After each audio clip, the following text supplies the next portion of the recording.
그 아들 에살핫돈이 대신하여 왕이 됩니다. 아멘. 네, 오늘은 히스기야하고 사내립하고 잘 아실 이게 어떤 상황인지 아시죠? 히스기야 왕이 이제 이스라엘을 사내립이 쳐들어왔는데 너무 모욕적으로 이제 그 앞절을 보면 막 모욕을 합니다. 신까지 막 하나님까지 모욕을 하고, 그러니까 히스기야가 어떡합니까? 편지를 가지고 걔네들 협박 편지를 써본 모욕한 협박 편지를 가지고 하나님의 성전에 올라가서 하나님의 전 앞에 그 편지를 펼쳐놓고 울죠. 벽을 향하여, 그건 이제 아플 때 벽을 향하여 우는 거고, 이때는 하나님과 이제 일러 바치는 거야. 그러니까 하나님이 어떡하십니까? 그 밤에 그냥 깡그리 죽여버립니다. 그런데 역사에서는 어떻게 이 이야기를 지금 했나를 한번 보려고 합니다. 사내립은 기원전 705년, 그러니까 사내립이 아수르 왕이죠. 아시리아 제국의 왕으로 그의 통치는 고대 근동에서 중요한 전환점을 이루었다. 왜 전환점을 이루었냐면 사실은 사내립 이후에 바벨론에 아시리아가 멸망을 당하잖아요. 근데 그 이전까지는 제가 아시리아에 대해서 얘기해드렸죠. 얼마나 잔인무도하고 고대사의 가장 악독한 나라로 기록된 게 아시리아입니다. 그러니까 사람을 죽이면 가족을 다 뺏겨서 그걸로 수건처럼 쓰고, 그러니까 입에 올리기조차도 힘들 정도로. 그의 이름은 아슈르 신이 대신 자기 신이 대신 형성한다는 뜻인데, 이 신의 특징은 아시리아의 이데올로기는 이슈르 신이 왕을 선택하여 혼란이 있는 곳이라는 어디든지 정복하여 질서를 확립하라는 임무를 주었다는 것이다. 그래서 아시리아 왕은 정복과 착취를 자신의 사명으로 생각했다. 자, 지금 미국의 이데올로기는 뭡니까? 미국이 강해져야 된다. 그래가지고 사실은 전 세계에서 미국이 제일 강하잖아요. 어떡합니까? 강함을 가지고 그걸 이제 패권주의라고 그러거든요. 힘과 권력으로 사람들을 정복하는 거, 다스리고 정복하는 걸 패권주의라고 하는데, 이 아시리아가 이 당시 어땠냐면은 자기네 모시는 그 신이 사내립한테 그걸 사명을 줬다는 거예요. 어떤 사명을 줬냐면, 혼란이 있는 곳엔 어디든지 가서 정복하라 네가.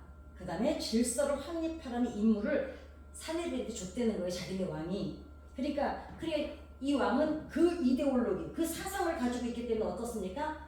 어디를 가든지 혼란하기만 하면 어디든지 들어가서 자기가 사명이라고 생각하고, 이거는 내가 지금 정복하는 게 아니야. 우리 신이 나에게 이걸 임무를 부여했어. 왜냐면 미국이 지금 전 세계에 가장 강한 나라니까 자기네가 왜냐면 다 참여를 하잖아요. 어디가 전쟁 나면 거기도 끼어들고, 북한과 우리나라는 끼어들고, 아무튼 그러니까 세계적인 경찰이라고 그러잖아요, 이제 미국을. 이제 얘네들이 그때 그 생각을 한 거예요. 그러니까 우리가 어디든지 가서 평정을 해야 된다. 그러니까 자기네가 원해서 정복을 하는데 그렇게 하질 않고, 아니다. 우리 신이, 그건 쥐네 신 얘기지. 우리 신이 혼란이 있는 곳이면 어디든지 가서 정복을 하고 질서를 잡으라 그랬겠다. 이 명분을 가지고 어느 나라든지 가서 착취, 정복을 하는데, 고대 근동사에서 가장 잔인하고 악랄하고 아주 그냥 말로 할 수 없을 그런 잔인한 방법으로 나라들을 점령을 했습니다. 사내립은 바로 그 사명을 근데 그 아시리아 중에 아시리아가 세워지고, 이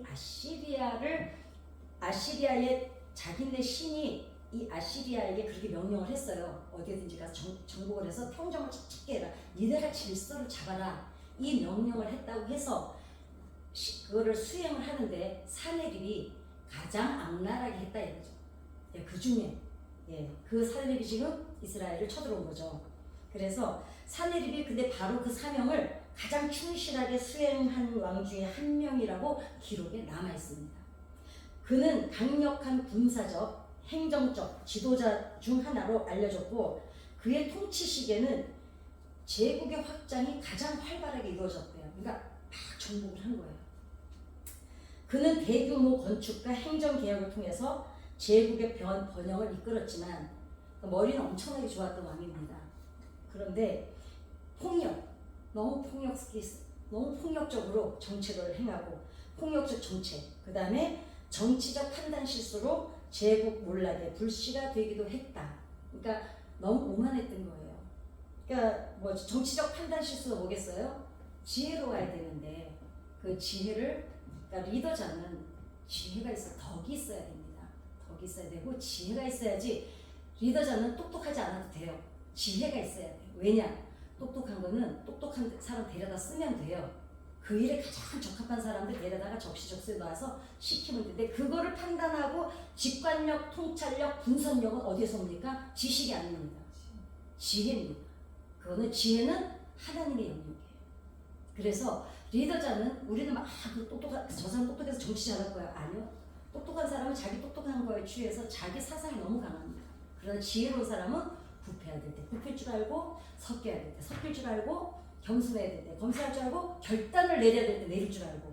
그래서 적시적소에 사람을 잘 사용하고 사람들을 통찰력, 판단력, 직관력, 이게 좋아야만 결국 리더자의 덕목이 있다고 할 수 있죠. 근데 머리가 좋은 사람이 어때요? 자기 머리만 너무 믿어서 야 갖고 내가 할게 이렇게 되면 독재가 되는 거죠. 사내립의 정책 이슈는, 그러니까 사내립이 내가 이렇게 정치를 하겠다 했던 건 뭐냐면 수도를 이제 니누이로 옮긴 거예요. 원래 수도가 칼라에 있었습니다. 근데 니누이로 옮겼고, 그는 니누이의 무적의 궁전, 이 바벨론이 공중정원이라고 제가 말씀드렸죠. 그 7대, 세계 7대 불가사의 중에 하나가 바벨론의 왕비를 위해서 공중에다가, 그 사막지대잖아요. 공중에다, 밑에서 보면 공중에 정원이 떠 있는 것처럼 거대한 정원을 만들었거든요. 그 물을 도대체 어떻게 끌어올려가지고 그랬는데, 이 정원이 사실 니누에에 먼저 있었습니다. 아수르에. 예. 그래가지고 이스라엘 무적의 궁전, 자기들 궁전을 그렇게 불리는 거대한 궁전을 건립했고, 거기에도 공중정원이 있었습니다. 정교한 구조와 기록물을 장식했습니다. 그는 사립 운하로 알려진 대규모 관계 시스템을 구축하여 농업 생산량을 크게 늘렸다. 자, 이로 인해서 아시리아의 제국의 경제 기반을 강화했는데, 어쨌든 간에 그쪽 지역은 어때요? 물이 생명이죠.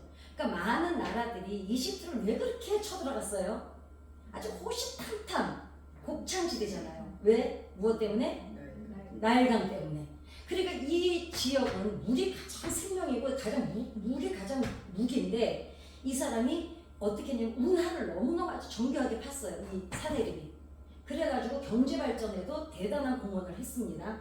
그러니까 머리는 좋았던 거죠. 이제 그는 그렇게 니느웨이는 사내립이 통치하에 고도로 발달. 사내립이 가장 제국도 확장을 많이 했고, 어때요? 경제 발전도 가장 많이 이루었고, 그리고 궁전도 가장 크게 지었고, 아무튼 대단했습니다. 그러나 그의 건축 프로젝트는 고대 근동, 그 당시의 건축사의 중요한 유산으로 지금까지 칭송을 받을 정도입니다. 그러니까 사내립이 사실 대단히 뜬 왕입니다. 그는 지방 통치자들을 견제하고 중앙의 권력을 강화하기 위해서 직접 통치체, 그러니까 독재를 한 거예요. 네, 한마디로. 사내립의 제국은 국경을 확장하고 반란을 진압하며 아시리아의 지배력을 강화했습니다. 사내립 있을 때. 특히 그는 바벨론을 반복적으로 정복했고, 이를 통해서 제국의 강력한 군사력을 이제 계속 자랑을 했어요. 근데 사내립은 바벨론을 반복적으로 정복했으나 효과적으로 통치하는 데는 실패를 했습니다. 바벨론은, 왜냐면 바벨론이 정복을 계속 당해요. 당하는데 어떻게 하냐면 계속 반란을 일으킵니다. 아주 끈질기게. 결국은 어떻게 돼요? 결국은 그 무서운 아시리아를 바벨론이 결국은 정복해버리잖아요. 그러니까 북이스라엘은 어디에 정복당했죠? 아수르에. 남유다는 바벨론에. 그러니까 이 두 제국이 이스라엘을 홀라당 그냥 해버렸습니다. 그러나 결국 사내립은 어떻습니까? 바벨론을 파괴하고 폐허로 만들었는데, 이로 인해 아시리아와 바벨론의 관계는 돌이킬 수 없을 만큼 악화가 되었습니다. 바벨론 사람들은 아시리아를 증오하였고, 나중에 결국은 바벨론이 누구하고 합했냐면 메디아로 연합해서 아시리아를 멸망을 시켜버립니다. 사내립은 공포 정치로 점령지의 반란을 억제했으니까, 그렇게 아무튼 공포 정치를 했잖아요. 점령지를 하면은 아주 애들까지 잔인하게 죽이고 아주 너무너무 잔인했습니다. 그 제가 어디 올까 아시리아 멸망 그 네 편을 올려놓은 게 있는데 그죠? 거기에 보면은 적국들을 어떻게 다뤘는지 점령지를 그랬는데 공포 정치로 그러니까 왜 아주 그냥 숨도 못 쉬게 그런데 보세요. 압력밥솥이 언제부터 그 시치직이 나오기 시작합니까? 압력이 가장 가득 찼을 때 그때부터 칙칙칙 하죠. 결국은 너무 압박을 하면 터집니다. 예. 아시리아의 군대는 무자비한 약탈과 학살로 고대사에 유명합니다. 그의 폭력적인 정책은 점령지를 그러니까 너무나 잔인하고 폭력적이기 때문에 대신 일순간에 안정은 딱 시켰어요. 왜냐? 반항하면 어떻게 되는 걸 이 점령지들이 너무 잘하니까 빨리 고개는 숙이는데 장기적으로는 어떻게 할까요? 적이 더 많겠죠. 페르시아가 그렇게 번영을 120개국을 다 120나라를 다 실었거든요. 그 에스더 남편이 우리나라만 한 나라를 120개를 다스렸어요. 근데 그 에스더한테 뭐라 그래요? 나라에 뭘 얼마나 주겠다고요? 절반을 몇 개국, 60개국을 주겠다 이거야. 그 얼마나 이쁘면 어찌됐거나. 그러니 이 사람이 엄청나게 많은 그런데 그 페르시아가 어떻게 했습니까? 다 허용을 해주죠. 거기가 평화적으로 정책을 이끌어 수 있었던 거는 문화, 언어, 종교 다 허락을 해요. 그리고 어떻게 이스라엘도 어떻게 해요? 돌아가서 교회 니네 성전 지으라고 보내잖아요. 물론 우리는 알죠. 배후에 하나님이 역사하셨다는 거. 왜냐면 그 왕은 하나님이 이사야서에 100년 전에 예언을 했었던 사람이잖아요. 그 왕은. 그죠? 그러니까 우리는 알지만 그 사람들은 몰랐잖아요. 근데 그 사람이 정책을 그렇게 했습니다. 그러니까 그래도 길었었는데 아시리아는 어때요? 공포 정치를 하면 할수록 밑에서 힘은 사람들이 분노는 더 크겠죠 이제. 그래서 사내립은 기원전 681년에 자신의 아들에 의해서 암살. 오늘 지금 마지막에 보니까 뭐라 그러냐면은 아들이 어떻게 합니까? 아들이 죽였다고는 안 하는데 아들이 그 자객을 2명을 보내서 죽여요. 언제 죽습니까? 히스기야한테 군사들이 완전히 다 죽죠. 도망을 가요. 자기 나라로 갑니다. 갔는데 결국 거기서 암살을 당합니다. 그날 저녁에.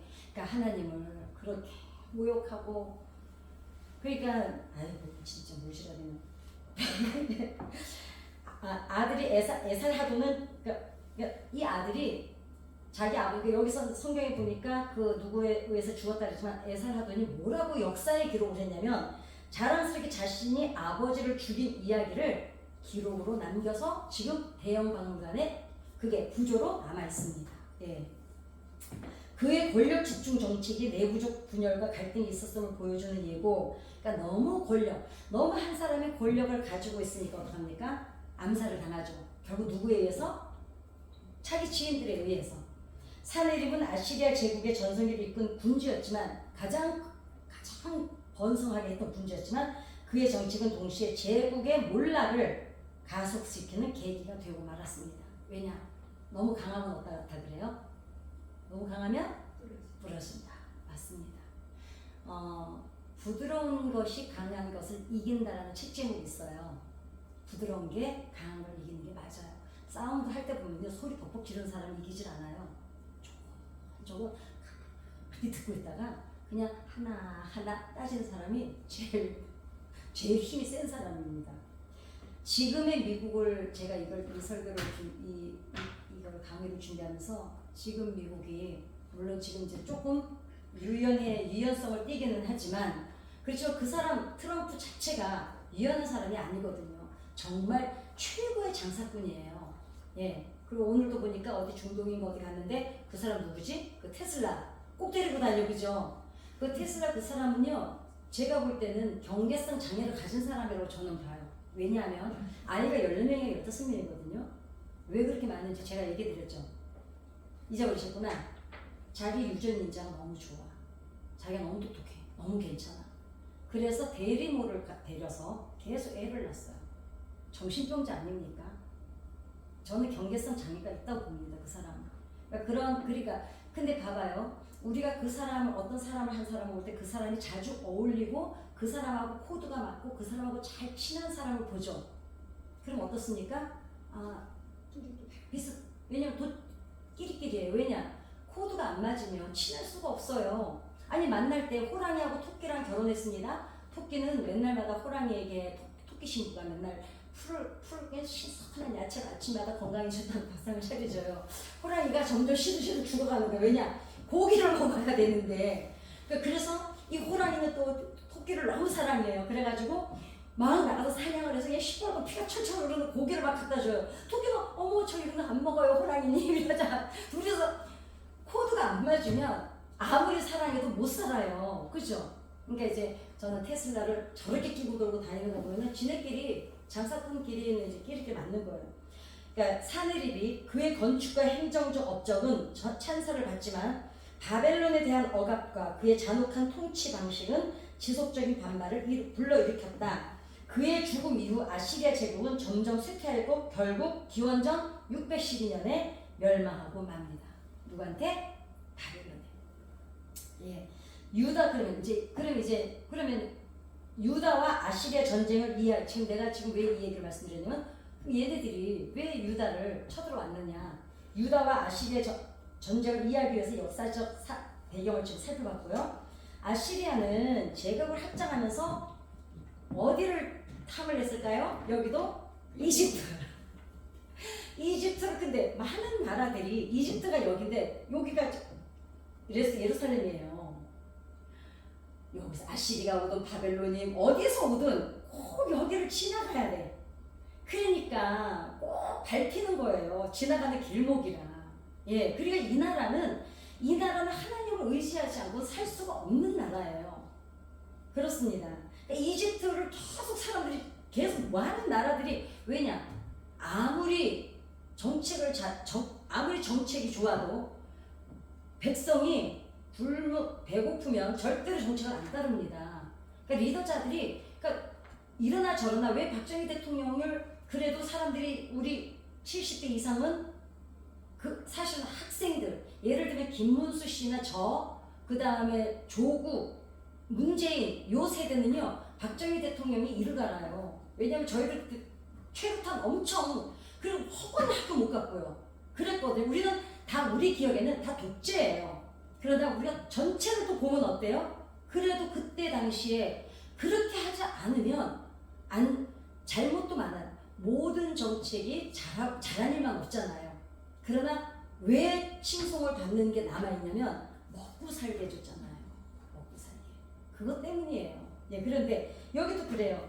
그냥 많은 나라들이 막 군사력이 좋아. 근데 군사력이 매겨 살려면 뭐가 있어야 돼요? 먹을 게 있어야 되잖아요. 그리고 자기네 군사력, 자기네 정치인 지지를 받으려면 어떻게 해야 돼요? 국민이 걱정이 없어야 돼요. 그래야 지지합니다. 제가 이번에 제가 미국 집회를 작년부터 지금 계속 잡자고 하는데 제가 안 가니까 작년에도 그 장로님이 이제 집회를 잡으려고 나오셨었어요. 근데 이제 좀 날짜를 길어야 돼. 그러려면은 교회 스케줄을 빼면 교육청이나 상담 스케줄이 또 안 맞고 거기 상담을 또 손을 놓으면 여기 스케줄이 또 안 맞고 그래서 제가 미루다 작년 올해부터 며칠 전에 또 나오셨어요. 지난주에 이제 나오셔가지고 빨리 날짜를 잡자 이래가지고 올 가을에는 무슨 일이 있어서 잡자 이제 이렇게 해가지고 얘기를 하는데 무슨 얘기냐면 제가 물어봤어요. 그럼 미국은 트럼프에 대해서 어떻게 생각하십니까? 사실 미국 보수주의자들은 트럼프를 지지한다는 거예요. 예. 그 장로님은 어떠세요? 우리도 다 지지한대요. 예. 그래서 그래. 우리는 당장 우리한테 관세 같은 걸 가지고 협박을 하니까 우리가 그 사람이 싫은 거지. 우리가 트럼프가 싫을 이유가 없잖아요. 그죠? 아니 그 사람이 우리한테 뭐 밥을 달래요, 떡을 달래요. 근데 지금 밥을 달라고 밥줄을 끊으니까 우리가 욕을 하는 거지. 그러니까 이제 그러나 하나님이 강대국을 세워줬을 때는 반드시 하나님이 어떤 사명도 주십니다. 그죠? 지금 얘네 아시리가 어떤 정신을 가지고 있었어요? 지네 신이 혼란과 분열이 있는 곳에 가서 네가 평정을 해라. 이 사명을 줬다는 거는 가서 정복하는 게 아니었잖아요. 가서 중계를 잘해주고 힘을 쓸 때 있으면 그 힘으로라도 좀 이렇게 안정을 찾게 해주고 이걸 하라 그랬지. 그냥 협박하고 공갈 쳐가지고 정복하라는 게 아니었는데 아시리아는 그렇게 써먹은 겁니다. 그래서 이집트로 가는 길목에 이제 아시리아는 제국을 확장하면서 이집트를 정복을 해야 되는 거예요. 그러니까 가는 길목에 누가 있습니까? 가나안이 있는 거예요. 가나안 땅에 소국도 조그만한 나라들이 이제 다 정복을 하는데 그 중에 뭐가 있었습니까? 북이스라엘과 다맥색이 있었던 거예요. 그러니까 이제 저기 뭐지? 아수르에 먼저 이제 정복을 당합니다. 다행히도 남유다는 해안도로에서 떨어진 산지에 있어서 아시리아에 조공을 바치는 것으로 살아남을 수 있었답니다. 예, 야 니네도 어떡할래 그랬더니 이게 가는 길목인데 그래도 이쪽에 있어가지고 길목에서 좀 떨어져 있어가지고 그냥 그래 그럼 니네는 야 우리 지금 빨리 이집트가 정복해야 되니까 여기만 먼저 확 쓸고 지나가면서 니네는 그냥 조공 바치는 걸로 해. 이렇게 이제 일단은 살아남았습니다. 일단 여러 나라가 아시리에 그런데 그러다 보니까 여러 나라들이 이제 아시리아에 반기를 듭니다. 야 우리 도저히 살 수가 없다.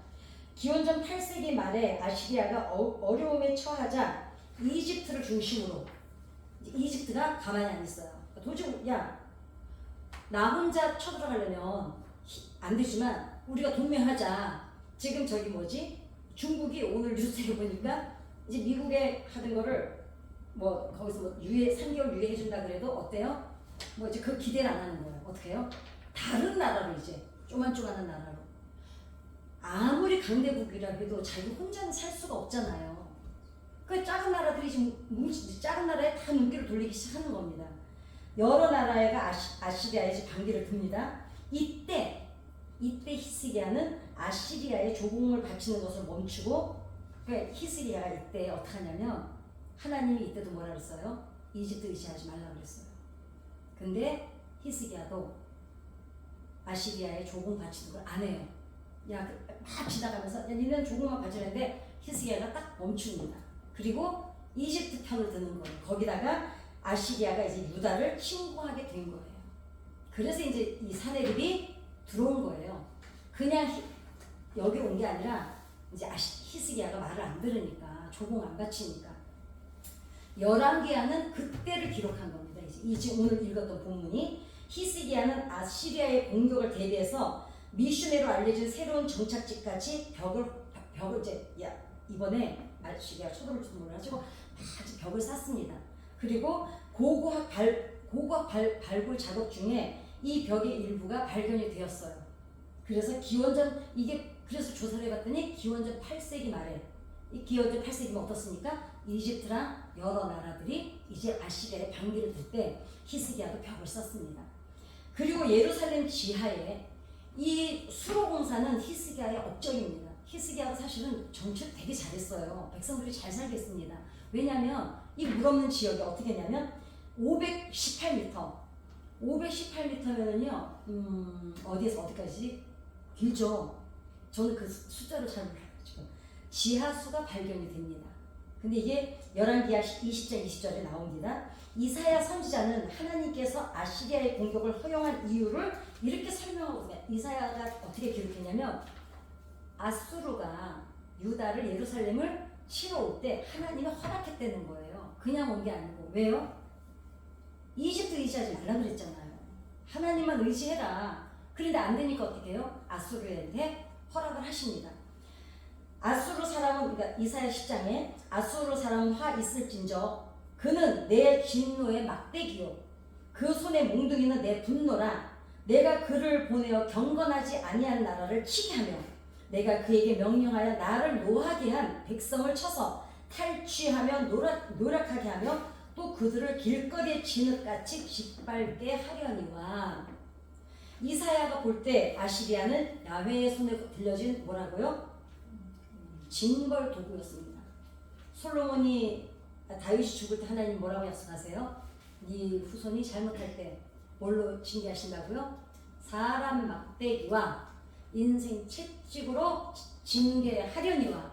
그러니까 하나님이 지금 예루살렘에 뭘 드셨습니까? 사람 막대기와 인생 채찍을 드시고 징계하시는 거예요. 그러니까 우리 인생에도 어떤 때 이제 고난이 오고 힘든 일이 있을 때 두 가지가 있더라고요. 하나는 말로 해서 안 되니까 환경을 통해서 사람 막대기 인생 채찍을 드실 때가 있고, 또 하나는 정말 이건 잊어버리지 마세요. 또 하나는 내가 그렇게 하나님 앞에 뭘 그렇게 잘못하는 게 없고 내가 삶에도 그렇게 하나님의 법에 어긋난다든가 내가 예수의 이름을 걸고 이름에 욕이 될 만한 어떤 그런 삶을 살지라고도 인간적으로 봐도 내가 그렇게 뭘 법에 저촉되고 살지를 않는데 어떤 문제 한 가지가 나를 계속 성가시게 할 때가 있어요.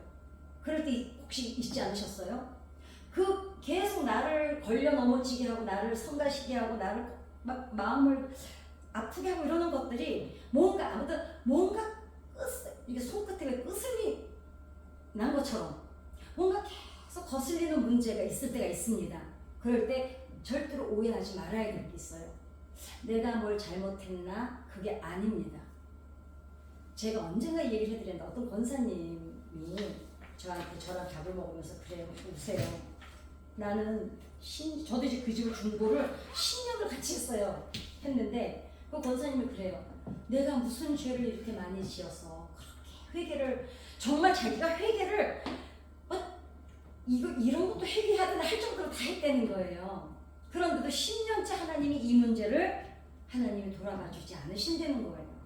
그래서 제가 물어봤어요. 그러면 권사님 그 문제가 해결 안 됨으로 인해서 오늘까지 살아오시는데 혹시 멈춘 게 있습니까? 물어봤어요. 돌아보니까 물질 문제였거든요. 그런데도 불구하고 오늘까지 남한테 빌리러 안 가고 그 다음에 누가 봤을 때 빈손으로 안 돌려보내고 간들간들해서 그렇지. 그러니까 우리 욕심은 뭐예요? 그 간들간들이 싫은 거야. 그런데 그래도 그러고 보니까 그 문제가 있음에도 그게 해결이 안 됨에도 불구하고 오늘까지 살아냈다는 거예요. 그래서 제가 혹시 그 문제 말고 누구 혹시 기도하러 오실 때 그때 계속 기도하셨거든요. 중보하시는 분 있으세요? 물어봤어요. 중보를 제 기도는 그거 하나고요. 나머지는 다 중보죠. 그러는 거예요. 제가 거기서 힌트를 얻었습니다. 그것 때문이에요. 이해하시겠죠? 내가 그 거슬림 같은 그 문제가 하나라도 있기 때문에 기도의 자리에 있게 되고 그 권사님처럼 자기 문제는 그 하나야. 10년째. 나머지는 다 중보 기도야. 하나님께서 때로는 우리한테 부탁하시는 통로로 그 거스름을 주실 때가 있다는 거죠.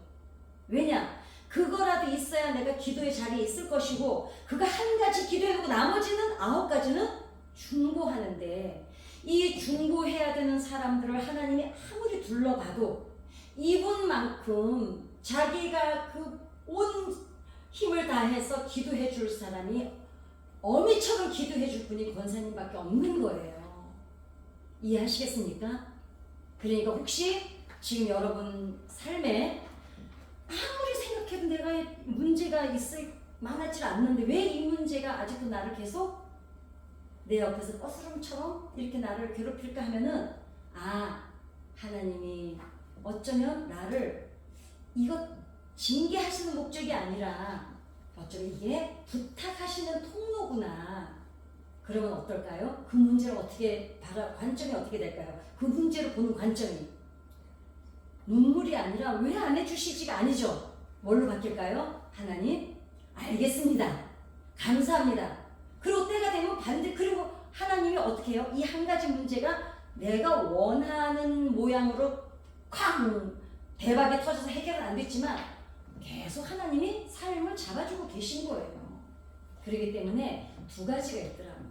그러나 이스라엘은 지금 어떻습니까? 징계입니다. 이런 사람 막대기와 인생 채찍으로 지금 하나님이 때리시는 겁니다. 이스라엘은 하나님께 묻지도 않고 하나님한테 의지하지도 않았습니다.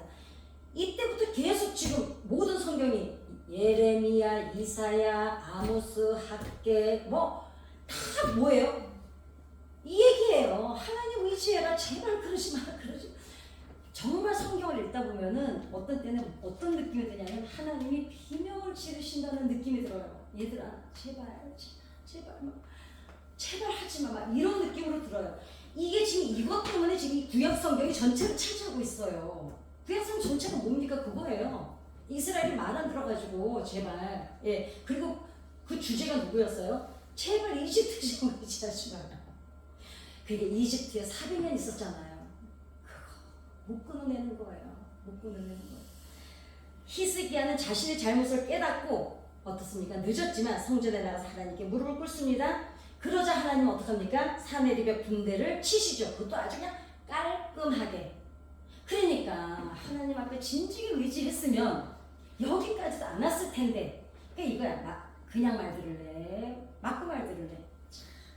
이 밤에 야훼의 사자가 어떡합니까? 아수르 진영의 군사 18만 5천 명. 18만 5천 명을 친지라 아침에 일어나 보니 어때요? 다 송장이 된지라. 아수르왕 사내립이 떠나 돌아가서 니느웨에 거주하더니 아까 우리가 본문 읽었죠? 죽죠? 여기에서 누가 나옵니까? 이 군대한테 이 얘기 퀴즈인데 문둥이 나병 환자 10명이 이 진영에 가죠. 이스라엘은요 그 군대가 하나님이 쳐서 죽인지도 몰랐어요. 근데 이 나병 환자들이 어때요?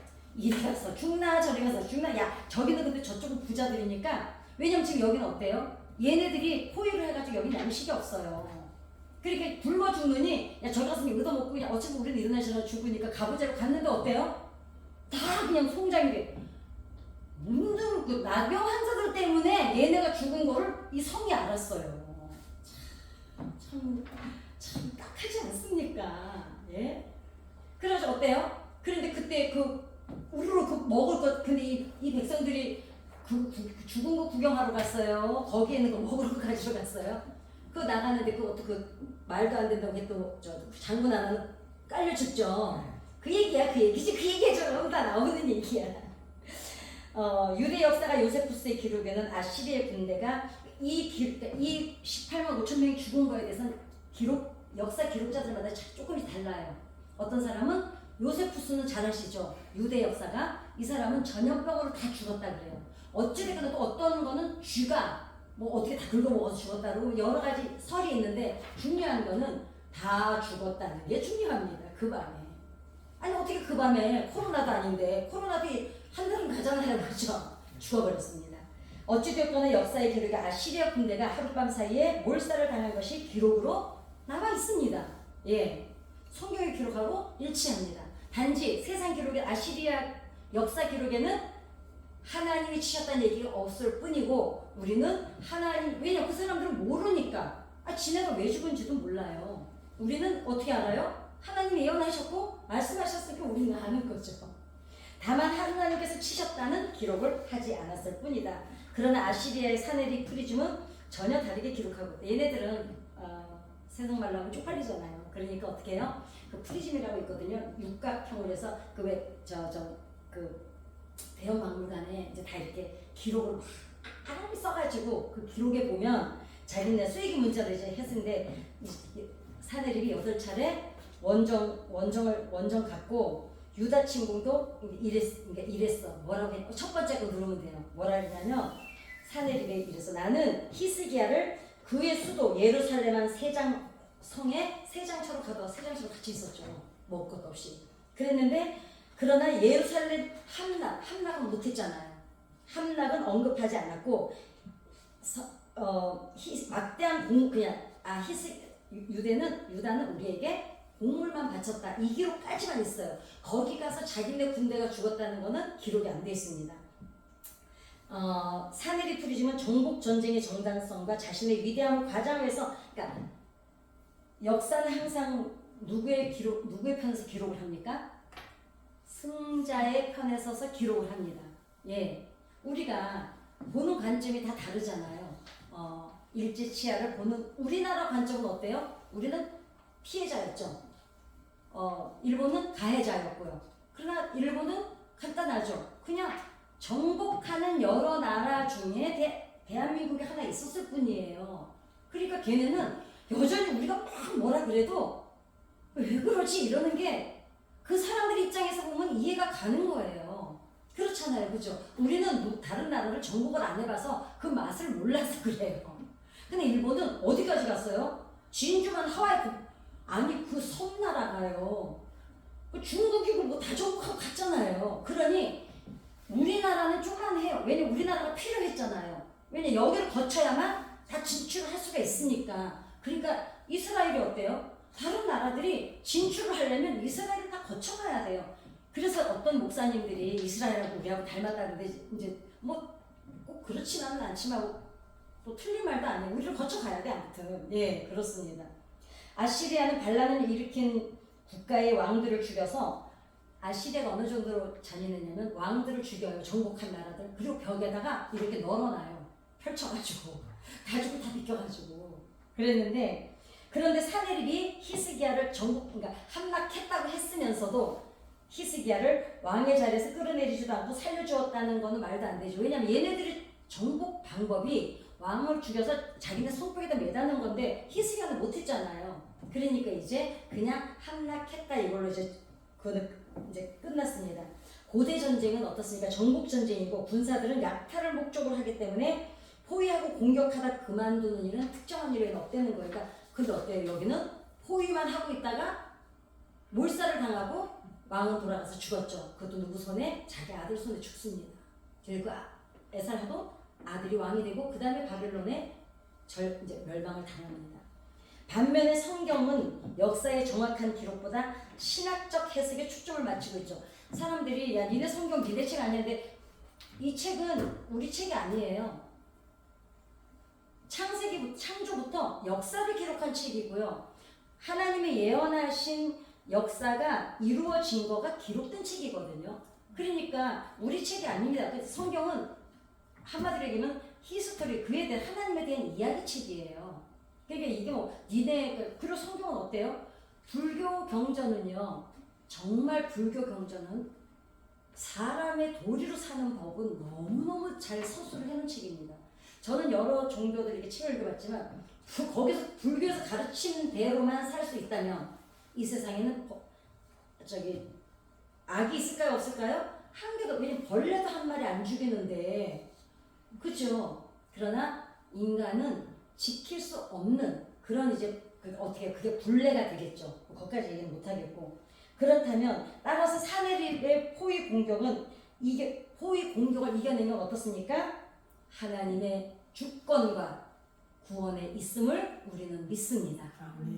그렇다면 또 기독교를 비판하는 사람들은 너희 기록이라고 하겠지만 아닙니다. 성경은 기록의 역사적 사실에 근거를 두지 않았다는 게 아니라 하나님이 필요한 것만 성경에 기록을 하셨을 뿐이지, 예, 성경은 역사 기록입니다. 성경은 히스기야가 막대한 공을 바쳤다는 것도 그러니까 성경은 그때 솔직하게 기록하잖아요. 다윗이 죄진 것도, 뭐 유다가 며느리랑 애 낳은 것도. 성경은 그냥 역사를 기록한 거지 좋은 교훈을 가르쳐 놓은 책이 아닙니다. 그러니까 잘못 알고 있는 거죠. 예, 그래서 성경은 정확한 역사적 사실을 기록하고 동시에 역사를 기록하면서 이게 신학적 의미가 뭐냐를 기록한 게 성경책인 거예요. 네. 결국은 오늘 이 글을 통해서 뭘 알 수 있냐면, 교만은 결국 뭘 갖고 온다고요? 몰락을 가져옵니다. 그리고 가인이 아벨을 죽였을 때요, 하나님이 뭐라 그러셨어요? 땅에서 무슨 울음이 들린다고요? 무슨 소리가? 아벨의 핏소리가 들린다 그래요. 자, 우리가 왜 너무 아플 때 울면서 뭐라 그래요? 내가 피눈물을 흘렸다 그러죠. 예, 사실은 우리가 몰라서 그렇지 사람들이 막 너무 충격받으면 혹시 피토하는 거 보셨어요? 드라마에서 우리 보죠. 그게 의학적 근거가 있는 얘기입니다. 우리가 다 몸이 못의 혈관으로 이루어져 있잖아요. 너무 심한 압박. 예수님이 그 땀방울 핏방울 그거 보면 잘 아시죠? 너무 심한 압박을 느끼고 고통을 느끼면 못의 혈관이 터집니다. 그래서 안에서 피가 터지는 거예요. 그리고 어때요? 막 사람들이 막 기가 막히면 막 피를 토하고 막 이러는 게 없는 얘기는 아닙니다. 그런 일이 드물죠. 왜냐면 피를 토할 정도가 되면 뇌가 멈춰요. 그래서 기절을 시켜요, 먼저. 피 토하기 전에. 그렇습니다, 이제. 그래서 사내립은 자신의 권력과 군사력 과신에서 히스기야와 예루살렘의 하나님을 모욕하고 그의 교만은 결국 몰락했고 자신의 아들에 의해서 암살당하는 비극적 결말을 맞았습니다. 세상에 분명히 알아야 할 것은 신앙인들은 세상의 프리즘이 얼마나 세상이 그러니까 기존, 패러다임 아니면 사상 이런 것들이 얼마나 왜곡된 걸 알고 이제는 편향된 시선으로